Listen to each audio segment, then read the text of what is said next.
دور الملك، دور الحكومة، دور المنتخبين في هاد الاحتجاجات اللي عرفتها البلاد الأخيرة اللي طلقوا عليها جيل زد. قبل ما نتكلم في هاد الأدوار هادي ديال هاد الثلاثي، خصنا نعرفوا الحقوق والواجبات. راه من بين الحقوق التظاهر السلمي، حق التعليم، حق الصحة، حق الشغل، الحق في المساواة، الحق في التوزيع العادل للموارد، وعدم التمييز كذلك بين المناطق. راه التظاهر يجب أن يكون ضمن القوانين المعمول بها، أي الحصول بعض المرات على التصريح المسبق إن كان مطلوبا. بالإضافة أنه وجب على المتظاهرين تجنب العنف، تجنب التخريب، وكذلك وجوب احترام الآخرين، حرية التنقل، الحفاظ على الممتلكات، الحفاظ على النظام العام.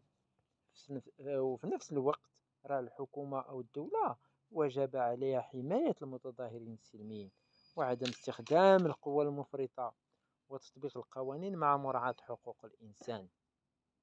وأنا غادي نلخص هنا دور الحكومة في بعض الجملة، هو الاستجابة للمطالب المشروعة من خلال رفع ميزانية بعض القطاعات، الصحة والتعليم، مشاريع بناء مستشفيات جديدة، تحسين التكوين الطبي، مراجعة السياسات التعليمية والإصلاحات التشريعية. وهنا تيجي دور المنتخبين اللي عنده واحد الدور كبير كبير بزاف، وهو الوساطة بين المواطنين والحكومة. البرلمانيون، المستشارون، وأعضاء المجالس المحلية يعتبرون حلقة وصل مباشرة بين الشعب ومؤسسات الدولة، ومن مسؤوليتهم كذلك نقل مطالب الشعب إلى فئة البرلمان ومجالس الجهات والجماعات، بالإضافة إلى التشريع، الرقابة، سن القوانين. هذه القوانين تضمن الحقوق والواجبات وليس العكس. كذلك ممارسة الرقابة على الحكومة لضمان شفافية السياسات العمومية، توجهها نحو الأولويات الحقيقية للمواطنين. هنا كذلك راه من بين دور المنتخب هو اقتراح حلول ليسوا مجرد ناقلين للمطالب، بل عليهم أن يقدموا مقترحات عملية وقوانين بديلة لمعالجة جذور المشاكل الاجتماعية التي أفرزت الاحتجاجات. إذن خصهم هذوك الجذور، هذاك المشكل العمومي، خصهم يلقاو له حل باش يحيدوه. نجو هنا للدور ديال الملك والدور الفعال اللي تيلعبوه جلالة الملك. فبالرغم أن الملك ليس طرفا في الإدارة اليومية للحكومة، إلا أنه يعطي التوجهات الكبرى للبلاد، ويتطلع بدور قانوني في الحفاظ على استقرار الدولة، مراقبة تنفيذ الدستور، وضمان الحقوق والحريات الأساسية.